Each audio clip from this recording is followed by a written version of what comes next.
It's Halloween 1989, and the Philadelphia Mafia is in chaos. Just a year before, legendary mob boss Nicky Scarfo and a bunch of the other top dogs get sent to prison for a very, very long time, leaving a major power vacuum at the top. Now, there's two men trying to fill that vacuum. One of them happens to be Nicky's son, Nicky Jr., and despite the jostling for power, he's out and about enjoying dinner at Dante and Luigi, an Italian restaurant in South Philly. But while Nicky Jr. is chowing down on baked clams and spaghetti, a man wearing a Batman mask rushes into the restaurant and pulls out a MAC-10 from a trick-or-treat bag. He lets off a clip, hitting Nicky Jr. 8 times from close range. Miraculously, no vital organs are hit, and Nicky Jr. is somehow released from the hospital only a few days later. The message has been sent, though, and it says the Scarfo family is no longer in control of the Philly/South Jersey mob.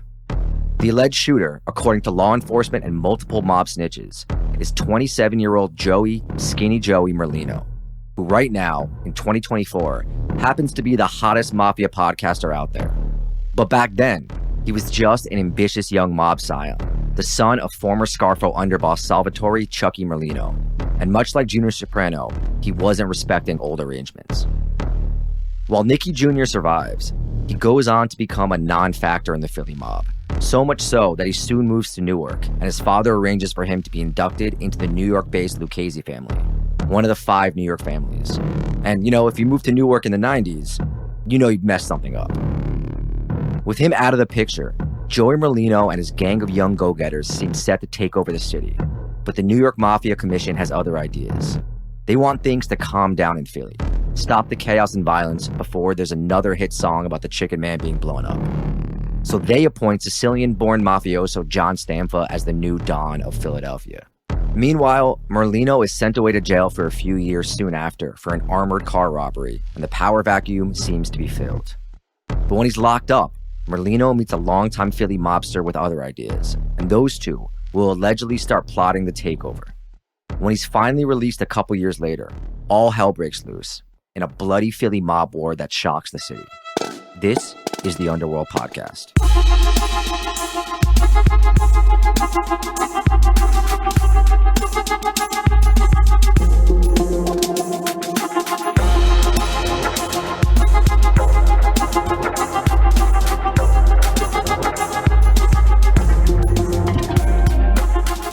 Welcome back to another episode of the radio program where 2 journalists take you through a weekly story of crime, mostly organized, mostly international, unless the situation calls for it. And that situation would be the hope that we can generate some more attention off SEO, since Skinny Joey is all the rage all over YouTube and podcasts and everything right now.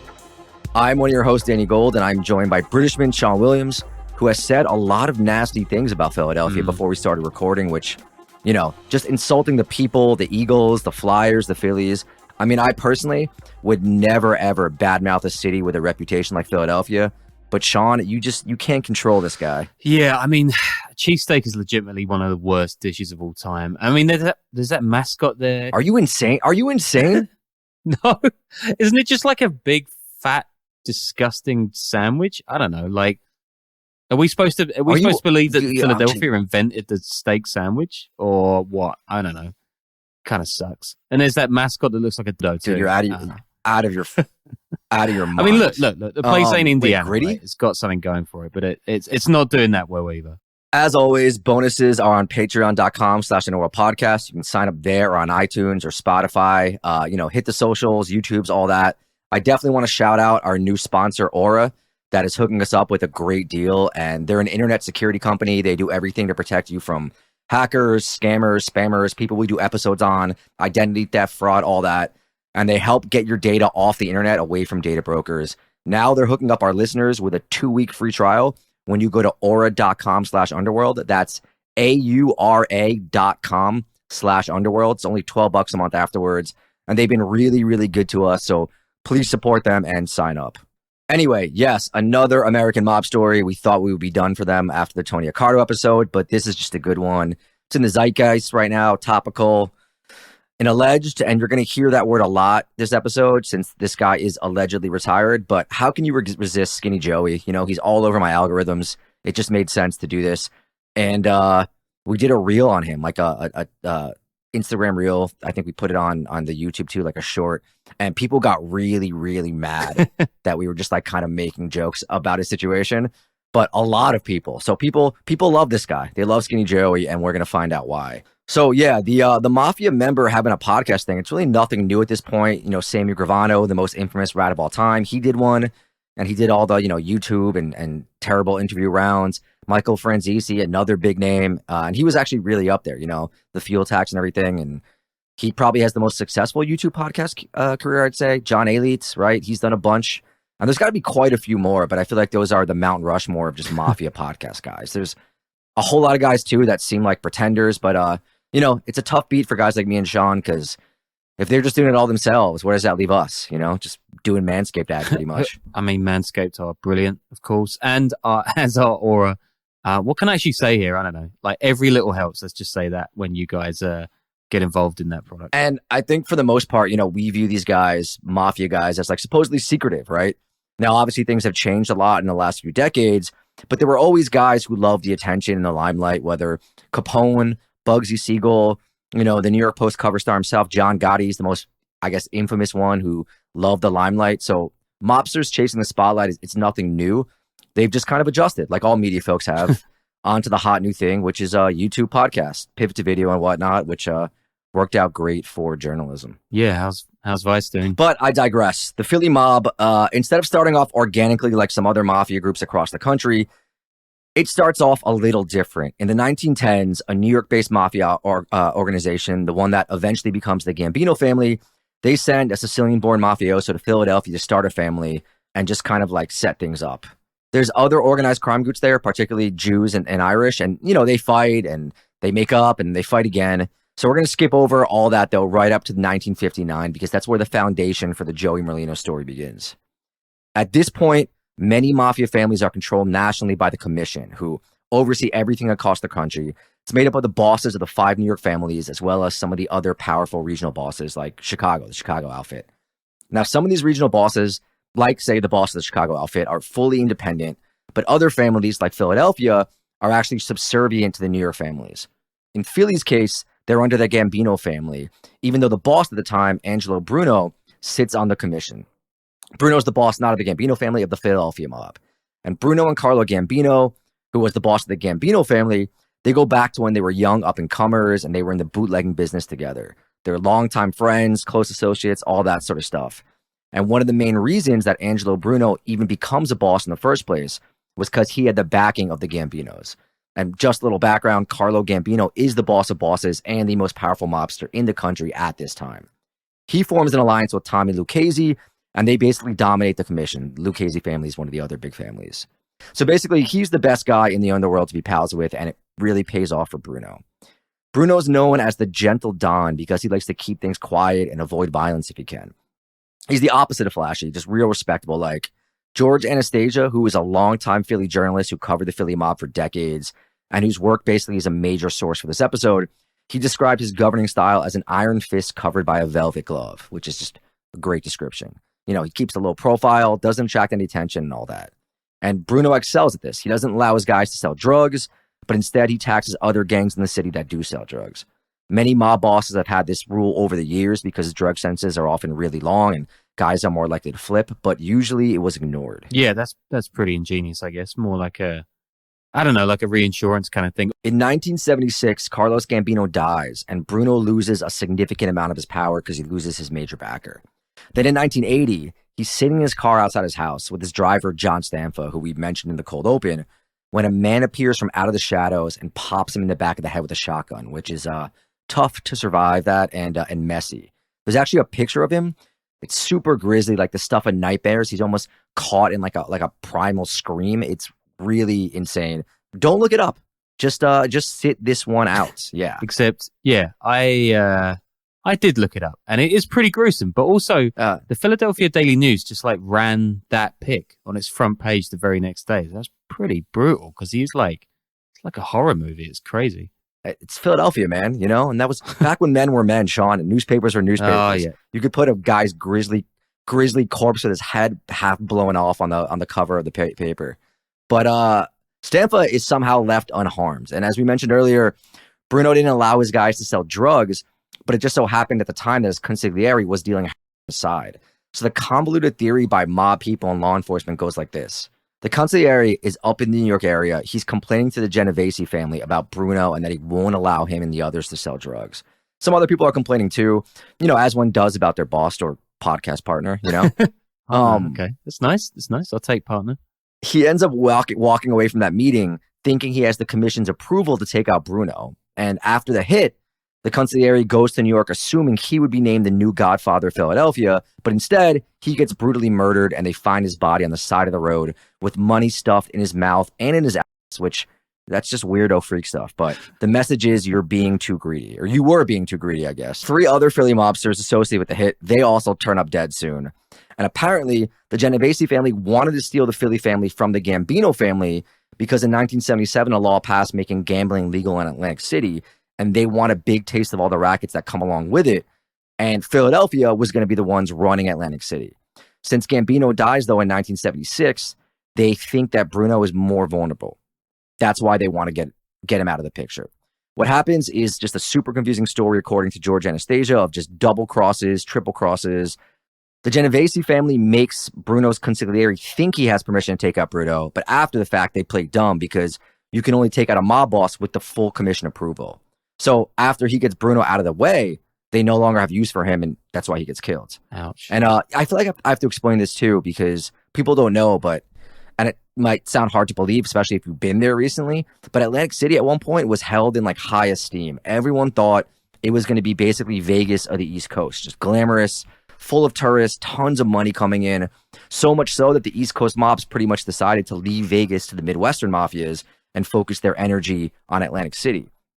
He even used to have like a bunch of the Tyson fights there back when he was at his peak. Like it was a hot place to be. Is it? I mean, what is it like now? Have you been there recently? I'm just thinking Blackpool was my only point of reference. It's a rough town, man. I think a lot of the casinos went bankrupt. I mean, there's still stuff to do there, but it's definitely not what I would consider a hot spot. I feel like the reputation is like, pretty crime filled, dirty, sleazy, and not in like a Sounds Vegas good. glam sleazy sort of way. Yeah. I mean, you would enjoy it for sure. Of course. But yeah. The Philly mob, they're focused on getting money there. And the previously appointed captain in AC happens to be Little Nicky Scarfo. Little Nicky because he's 5'5". He'd been exiled to AC after he had killed a random civilian in a fight and got convicted of manslaughter. And like I said, Atlantic City wasn't a great place to be, so they shipped him off there to run a couple things. He gets exiled there to at that point, it's a declining, sleepy vacation town. But now that gambling is coming in there, he's set to become a major player. And when Scarfo was previously serving a stint in prison, he became really close with 2 of the top figures in the Genovese family. And that's another part of the reason that the Genovese family makes his power play to begin with. Get the Gambino's guys out and let our guys in. Little Nicky is approached by the Genovese family to become the new boss, but his best friend and childhood friend is the underboss Phil Testa. So he doesn't feel like it's the right idea to take the top job, so he steps aside, and Phil, Chicken Man Testa, is appointed the new boss, who turns around and makes Scarfo his consigliere. Testa was called that because he was in the poultry business. So, Sean, what do you think happens to the Chicken Man? Does he have a nice life? Does he get a podcast? I don't know. No. Okay. His reign does not last long, and he is blown up by a nail bomb under his porch in a plot by his underboss only a year later. Okay. They blow him up, and they blow up his house too, and then down on the boardwalk, the Racket Boys, they're getting ready for a fight, which is a war, actually. So Little Nicky Scarfo, he's now the new Don of Philly. After becoming boss, he appoints Joey Merlino's father, Salvatore Chuckie Merlino, as his underboss, which is interesting considering Chuckie had only been inducted into the family a year prior, and around the same time, his son, Skinny Joey, from 1979 to 1982, he's actually trying to make it as a horse jockey, and he wins 41 races. That's like really weird, and not a profession that lends itself to scary men, right? I mean, they're basically like 4 foot tall children. And they weigh less than a laptop, right? He's going to need to go on one of your style bulking binges if he's going to get up in the Philly mob, right? I mean, he's definitely not a dude to be messed with. Like, I think it's funny because if you know him only from like YouTube or whatever else, you think he's just some other guy, like mob guy, running his mouth. But like, he's a pretty serious dude, as we're about to find out. In 1982, Joey gets his first criminal charge when he, along with a friend, is indicted in the beating and stabbing of 2 men at a restaurant at a fight in Atlantic City. And according to Joey, So Joey did a DJ Vlad interview, which if you guys don't know who he is, he's pretty much like this hip hop interview celebrity. And he also interviews a ton of gang members and some mafia guys and people, especially rappers. They're always incriminating themselves on his show by trying to portray themselves as top dog criminals, gangsters. So Joey went with the better tactic of basically just denying everything or firmly saying that he wasn't going to talk about it. So yeah, about the fight, Joey says that 3 men were bothering Scarfo Sr.'s sister and wouldn't leave her alone. So he says he hit one with a chair and a riot, like a fight broke out and that someone got stabbed, but he was not the one who did the stabbing. He does end up getting sentenced to 2 years in jail for that. But Scarfo's reign as boss then really, begins, and it's just marked by violence, killing, bodies starting to pile up in the street. Murder becomes basically a calling card for him, according to George Anastasia. Whereas Bruno used murder as a last resort, Scarfo would use it to solve any dispute. The turning point for the Scarfo mob is when Salvatore Testa gets taken out. Testa is the son of Phil Testa, the boss who was killed and Scarfo's best friend. He's engaged to Chuckie Merlino's daughter, who would be Joey Merlino's sister. So, sorry, there's a lot of names going around here, but yeah, it's all like very, very in the family. And in 1984, Salvatore, he breaks off the engagement, even though there was a massive wedding that was planned where supposedly Michael Jackson was going to perform. Those guys were getting money back then. But yeah, Scarfo, he's footing the bill for the whole thing. And when Salvatore breaks off the engagement, this really pisses off Chuckie Merlino and Scarfo, and they kill him. They left the bloodstains on the carpet. Not bad. But the actual reason for his death appears to be something else. There's another theory that he was this 28-year-old captain. Salvatore was. He was this big, handsome dude. He was very well liked and admired. Plus, he's the son of the former boss. So there's this 1984 Wall Street Journal article that comes out with the headline, "Family Matters. A 28-year-old is said to be heir to the top job in Philadelphia Mafia." And the article really paints like a glowing picture of Salvatore. Talks about him being the biggest star in the Philly mob, how he's already captain at 28, where usually a captain was twice as old. He survived multiple gunshot wounds, just really hyping him up. It also mentions how he had sold an Atlantic City nightclub for $1.1 million to former president and potential future president, one Donald J. Trump. So yeah, this article, with the headline that says he's bound for the top, it pisses Scarfo off something fierce. He gets paranoid.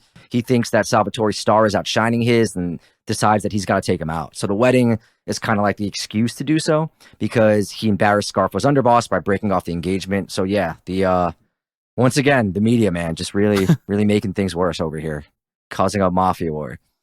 This is a major turning point in the Scarfo mob because the thinking of many members is that if he could kill Salvatore, who was like a son to him basically, and also the son of his lifelong best friend, Phil Testa, who he promised that he would look after his kid to before that he died. If he's willing to kill that guy, he's willing to kill anyone. Meanwhile, a year later, Chuckie Merlino, Joey's dad, he runs over a member of the Pagans Motorcycle Club after an argument and just gets into like a beef with them. He's also been out of control. He's got a really bad drinking problem. And all this sort of negative attention results in him being demoted from the position of underboss and cut off by Scarfo. Then in 1986, Scarfo and several other top Philly mobsters get indicted on a big RICO case. So yeah, it's just things are completely up in the air. A couple of other Philly mob guys get indicted on different charges, and they fear that Scarfo is going to kill them. They turn government witness against him. And in 1988, the trial takes 2 months. Everyone's convicted. And then after being convicted and facing up to 45 years, Scarfo's underboss turns government witness himself and testifies too. So Scarfo basically gets life, and a bunch of other captains, soldiers, they all get sent away for a really long time. The underboss ends up with 5 years. Chuckie Merlino gets 45 years, and the Philly mob is just left in shambles and chaos. I mean, this actually sounds like pretty good news for the people of Philadelphia, right? Maybe they can rise for the ashes and build that great and wonderful city that they've pretended they've had for like 200 years. I don't think you should be bad-mouthing Philadelphia this much. But yeah, in that chaos, enter Skinny Joey Merlino and the cold open and that hit on Nicky Jr., which is, it's just one of these things you really see when you really look into mafias and all that and the how it goes, right? Nicky, Scarfo Jr., and Merlino were like best friends from their youth. The Merlino and Scarfo families were super close. But when Chuckie Merlino gets demoted from underboss and cut off by Scarfo Sr., Scarfo Jr. cuts off Merlino and tells his friends to do the same. So, there's no loyalty at all. Merlino, the younger Merlino, is furious. he decides he's going to make his play against Nicky Jr. He doesn't take him out in that shooting, but he takes him out of the mafia picture, which is 1989, like we said. And it makes a statement that the Merlinos, they're not going anywhere and they're the power in town, not the Scarfos. Later that year, there's a television news report that catches Merlino after exiting a bar, and it brings up that there's supposedly a $500,000 bounty on his head in Philadelphia, to which he replies, quote, "Give me $500,000 and I will shoot myself." Which, I mean, that's a great line right there. That's a great line.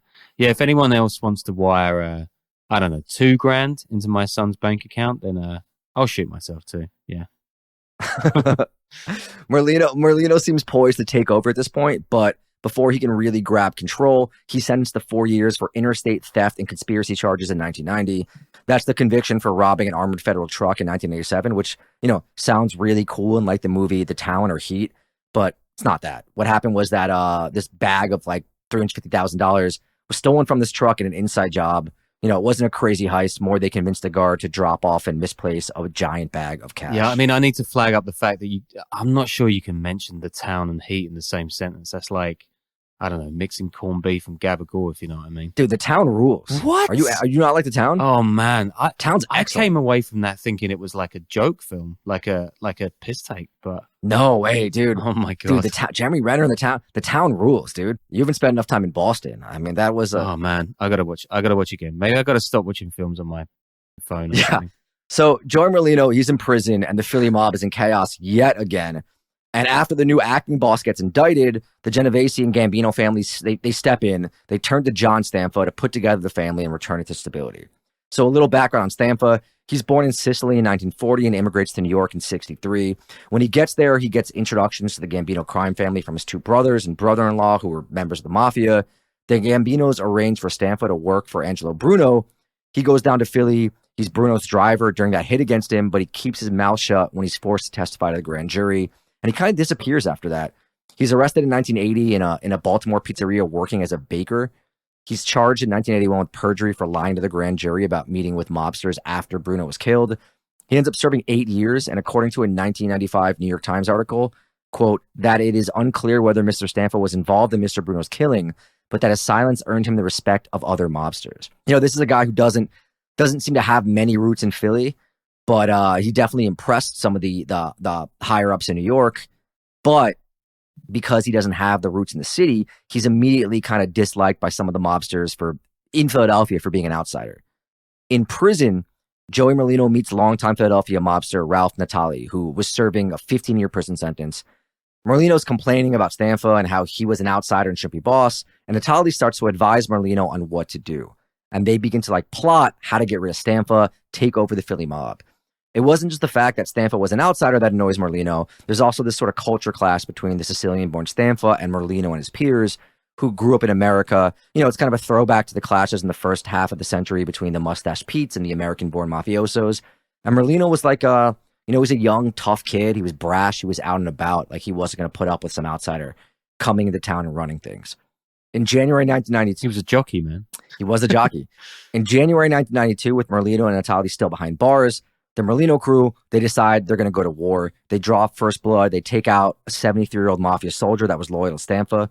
In retaliation, there's an attempted hit on Merlino's best friend, Mikey Chang, but he's unharmed. And the whole period is characterized, this little war, by failed hits, pretty much inept mafiosos, according to the Philly media. That sounds like the Phillies bullpen, am I right? The Eagles are good, man. Oh, damn. I don't know how their offensive line is, but they had a good season. Right around then, Merlino gets released from prison in the midst of this war in April of 1992, and he hits the streets. It's a full-on war on the verge of breaking out between Merlino's young gunners and Stampa's crew.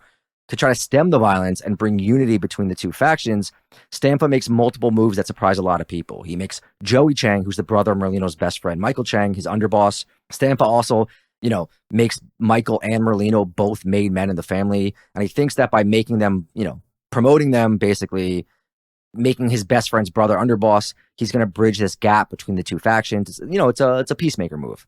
He also thinks it's going to make it easier to keep tabs on them and kill them if he has to. This uneasy truce, it holds for roughly a year before things turn south inevitably. The breaking point appears to be when Stampa has a meeting with Merlino and Mikey Chang about them placing bets and not paying when they lose to mob-affiliated bookies, which, gotta pay your bets. Then on March 2nd, 1993 at 5:55 a.m., Joey Chang's the underboss. He arrives at a cafe he owns with a waitress. And if you wonder why I know the exact time, it's because that cafe was under video surveillance by the FBI, in addition to being bugged inside. 4 minutes later, you see a station wagon pull up and 3 people get out. FBI wiretaps pick up the next 5 seconds, which is just bang, bang, bang, and a woman screaming. Joey Chang takes 5 bullets, but somehow survives. And even more messed up than that, his brother is one of the shooters. It's said at the time that this is the only mob hit ever recorded on a wiretap. That's pretty nuts. Well done to Joey. Like, that's 5 shots survived. That's like half of 50 Cent. Pretty good work. Also a proud day for Mama Chang too. It's always nice to see your 2 kids playing together. So yeah, a good day all around. Yeah. Both sides at this point are just full on hunting the other. There's a 1995 Associated Press article about a mob trial, but the headline reads, "Inept mobsters made best hits as witnesses," which is ouch. Pretty vicious. Quote, "The targets of most of the botched hits were Joseph Skinny Joey Merlino and a gang of young upstarts he led in battle against Stanfa over gambling and extortion business." The article goes on to talk about the testimony of a mobster who turned informant, who discusses that they worked around the clock in 1993 to try to take out Joey's team, the Young Turks is what the media called them. They also report that Stanfa's crew tried to blow up Merlino a bunch of times with remote car bombs that just never worked. FBI wiretaps pick up so much talk that they even warn Merlino and his buddy Michael that their lives are in danger. Stanfa's boys actually succeed for once in August 1993 when they do a drive-by. They kill Mikey Chang and hit Merlino with a few shots. I think they actually shot him in the ass, though he survives and is seen limping around a few days later at Chang's funeral. You know, I think it is easy to see these guys now on YouTube, like I was saying, or whatever it is, and kind of forget that they're like the real deal. Like, Merlino is not a guy to be taken lightly. He's a real hitter. Yeah, you know? He's like, in that video, he's got this cold, like really dead stare straight into the interviewer's eyes as well. Like, he's seen a lot, that guy. I mean, I can't imagine he's a huge amount of fun to interview, but you know, I'll have him on the show. Yeah, definitely some awkward laughs from DJ Vlad when he was like, I'm not going to talk about that. It was great. So later that summer, Merlino and his crew go a little out of control, allegedly, and I'll tell you why I said allegedly in a minute. It's morning rush hour on one of the main highways heading into Philadelphia. Stanfa and his son and a driver are headed downtown to handle some business when a van pulls up next to them and just unloads with automatic weapons on the highway, just real cowboy type stuff. During rush hour, too. Stanfa's son is the only one hit. He's hit in the jaw, but survives. And Joey reminds us in the DJ Vlad interview that he got charged with the shooting, but he was acquitted. So, yeah, allegedly. Of course, though, this is huge news, and the whole city of Philadelphia is just stunned at how insane this mafia war is, that there's a daytime hit on the highway. Stanfa's crew retaliates quickly. They kill one of Merlino's friends who wasn't even involved in organized crime, just friends with Merlino and his crew. And then Merlino gets sent back to jail in November of 1993 for violating his parole. But soon after the war ends, Merlino actually ends up winning the war because Stanfa goes down on a massive RICO charge in 1994. He eventually gets 5 life sentences. 23 other mobsters get indicted along with Stanfa. And since the competing factions are 2 separate entities at this point, the people indicted, they're mostly in the Stanfa faction, leaving Merlino and his crew basically ready to take over, you know, kind of like they forfeited. One of the most devastating things of the trial is that there's a Philly cop turned mafioso turned FBI informant, which is, whoa. What is that, like is that triple cross? That's a triple cross, yeah, right? Man, what a life. Yeah. He wears a wire for a year, and he helps make the case against everyone. Yeah, damn. Yeah, it's a pretty wild. The guy's huge too. It's a pretty wild story. So Stanfa's crew, they're now locked down. Merlino's released in November 1994 from his short stint, and his prison mentor, Ralph Natali, his mafia takeover co-conspirator, he also gets released around the same time. Merlino makes himself underboss, and he makes Ralph boss. But it's generally believed that Merlino is running the show and that Ralph is the front man, you know, season 1 Soprano style. With trouble brewing in New York, thanks to Merlino's rival podcaster, Sammy the Bull, turning government witness against the mob and just a whole host of other things and people going down, the New York families don't really get involved in the Philly family chaos, and Merlino becomes the power in the Philly mob at the age of 32. So I mean, he's got to be one of the youngest mob bosses ever at that point, you know? As you probably gathered, though, he is not the under-the-radar type. He's letting the local news tag along. He's passing out turkeys in the hood on Thanksgiving, Christmas, all that. He's a popular guy. He's like very gaudy-like. best guy around, what murder, that sort of thing. We did a little short video, like I said, on him, and dude, people just went nuts. It was like Swifties coming after us. Yeah, I mean, this is the controversy we can call, right? That gets us huge online. I mean, just like crapping on YouTube mob bosses. I mean, it's kind of victimless crime if it sells us a couple of t-shirts. I don't know. Which people can buy t-shirts. I'm only an hour and a half from Philadelphia, buddy. You're gonna have to be the one talking Thank God. That nonsense. Any closer, but yeah, any closer, you wouldn't want to be there. But yeah, during this period, actually, I really like Philadelphia, man. It's a gritty, affordable city. Good people. To be fair, I spent one afternoon in Philadelphia one time, and it was to interview Bernard Hopkins at his gym, and it was a cool day out. So I do like Philadelphia. I don't know where that area was, but it was really cool. Red brick buildings and stuff. I don't know. Maybe it's a dump. Maybe it's cool. Everyone's got guns. Everyone's got like it's the perfect city for this podcast.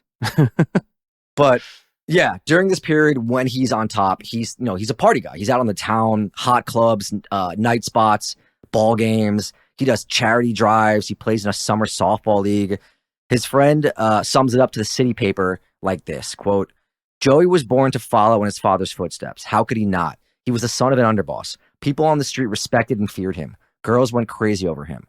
There was always plenty of money and the best tables in expensive restaurants and no waiting in line at the nightclubs.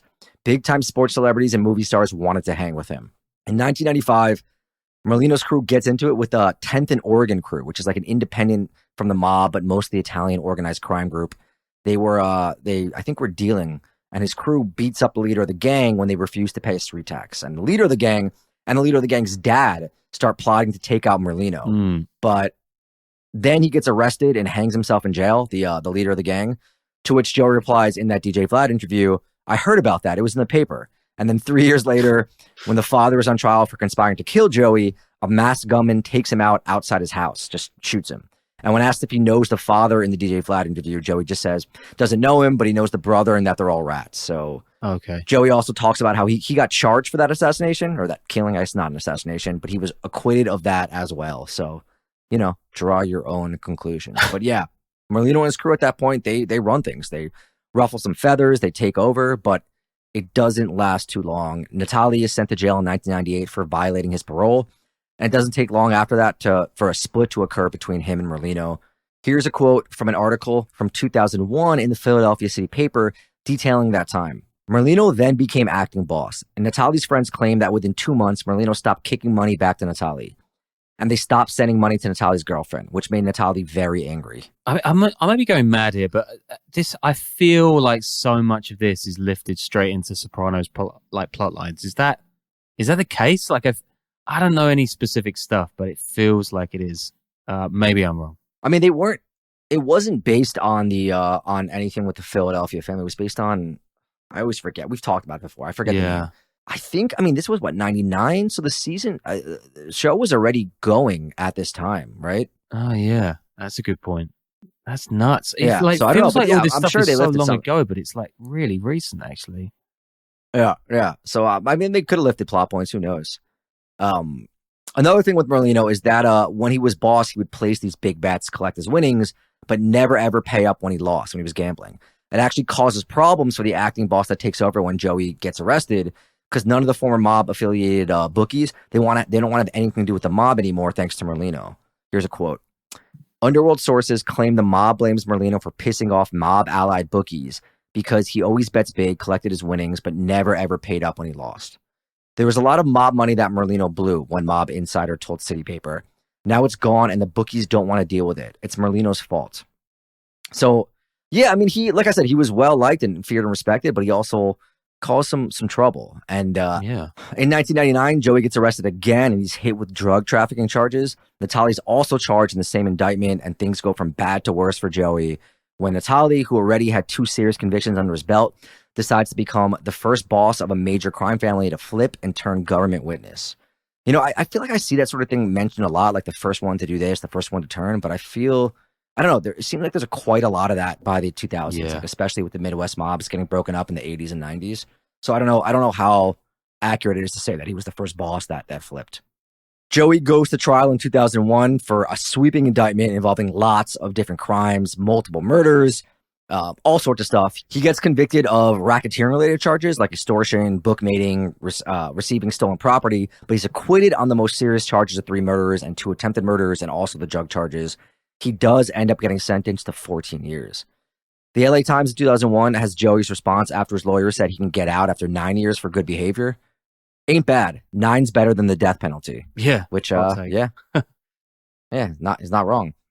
Merlino actually ends up going to trial in 2004 again for one of the murders that he beat in 2001, which doesn't make much sense to me. Yeah. It feels like double jeopardy, but he gets acquitted of that too. I'm sure there's a reason for it. We're not a lawyer podcast. I'm not going to figure it out. Okay. But Merlino, he's finally released in 2011 after that sentence, and he begins to split his time between Florida and Philadelphia. In 2013, he does an interview with George Anastasia and says he's done with crime and that there's just too many rats.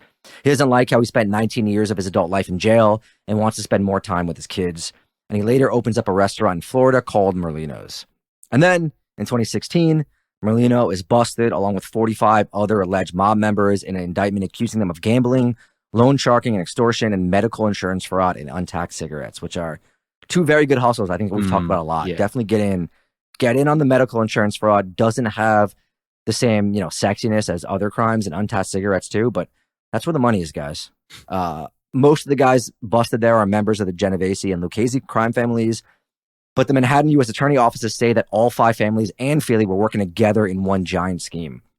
In a 2016 Philly Voice article, it says that the authorities believe that Merlino is the alleged head of the Philly crime family, something he has repeatedly denied to this day. So, just to interject here, he's definitely been atop the Philly mob. I don't doubt for a second that law enforcement, though, gets a hard-on for these guys, even if they've claimed to have left the life, even if they have actually left the life. So just because authorities say it, it doesn't, of course, mean that it's 100% definitely the case. But, I don't know. No, are these guys actually big anymore? We've kind of done shows where, a lot of these mobs are kind of declining in power and value over the years, and I'm guessing guys south of the border have eaten a lot of their dinners these days, but he does seem he's done a lot of stuff, whether he's been sent down for it or not. He's clearly got a pretty massive CV. They've been hitting the pocketbook a lot, right? The crimes that they used to do, like gambling, right? I can place bets on 7 different apps on my phone. So it's kind of why risk it? And then also, even loan sharking, how many payday loans can you go get like that? With terrible interest, but not as bad as mafia interest. I'm sure there's still people that gamble with bookies, and there's still people that take out bad loans from these people. But definitely cuts into a lot of the business when all this stuff gets legalized. Yeah, for sure. They're doing it themselves, right? They're going into the white collar stuff with the insurance fraud and that kind of stuff. So they're seeing the writing on the wall. Yeah, I'm sure they've cooked up their own, NFT schemes and whatnot. But, it's a little tougher. But yeah, back to this huge bust. After it's revealed that FBI agents might have mishandled a key witness, many of the arrested are offered sweetheart plea deals on lesser charges and decide, they plead guilty. Merlino actually says no thanks and decides to take it to court. He beats the trial on a hung jury, but instead of retrying the case, the feds and Merlino's lawyers cut a deal and he pleads guilty to 1 gambling-related count. He gets 2 years. According to Merlino, in that DJ Vlad interview, he said the only thing he was guilty of was placing a bet. And who doesn't bet? And he's right. Like I said, who doesn't bet? Betting rules. Yeah, really gunning for that triad-backed gambling cash there. But we'll take him. We take all sponsors. But where are we at today? Joey's still rumored to be the current boss of Philly. And if this was true, he would be the first mafia boss to have a Patreon. So that's something. But, despite Sean's life of crime and numerous arrests for shoplifting at CBS, which is the real reason he lives in New Zealand, we can't compete with that, with actual mafia guys telling their stories. But also, apparently he was paid $100,000 for some upfront episodes. So good for you, Joey. The media world is a tough one, and it's definitely a less respectable career than loan sharking and extortion and running rackets. So, if you're getting that money, though, get paid. On his podcast, he basically, he tells mob stories, but not really because he can't actually get too far into anything. He does sports betting picks. He also has a rat of the week or month or whatever. People seem to like it. He just opened up a cheesesteak spot in Philly soon. So look out for that one if you're going to be in the area. I think actually it might be outside Philadelphia. But I don't know. I maybe do a road trip and we go check that out. But Joe, if you're out there, You're always welcome on the Underworld podcast. We would completely compromise our integrity, softball interview, whatever it takes. I mean, at this point, we would completely compromise our integrity for a $50 coupon to your new cheesesteak restaurant. But, you know, who cares? Come on the podcast. And yeah, that's it. Looking forward to really people who love Mafia guys they've never met getting really angry in our YouTube comments, which is a thing that happens. Anyway, until next week. What's up, everyone? I'm Danny Gold. I am one of the hosts of the Underworld podcast, and I want to tell you guys about Aura that's sponsoring this episode today. Aura is like the premier thing you can do right now for online security. It's something that I take very seriously. You know, as you guys know, we talk about some crazy stuff on this podcast, and you really do have to protect yourself. So for my house, I've got Ajax right here providing security. But what about for my online safety? That's where Aura comes in. I'm gonna do a quick Google search of my name, and we'll just see what pops up. Okay, yeah, I mean, already there's tons of stuff, tons of info out here, including my address, my full name, my relatives, and I don't know about you guys, but I don't want this information out there. And that's exactly where Aura comes in. I'm gonna use it right here and just kind of show you guys how it works. They have all my info out there, you know, and just for $12 a month, Aura is gonna help me get this stuff taken down and clean up all my information that's floating around the dark web, just everywhere. Aura does a lot more to protect me from online threats. There's antivirus stuff, identity theft help, VPNs, password management, basically everything you need in 2024 to protect yourself online. And right now, they are offering a 2-week free trial. So you can see, you know, what this is all about in general. After that, it's only $12 a month. If you go to aura.com/underworld right now, you're going to be able to get a 2-week free trial. And then after that, it's just $12 a month. I'm going to put that link in the first line of the description of this video. Go there, get this. You're not going to regret it. For my online security.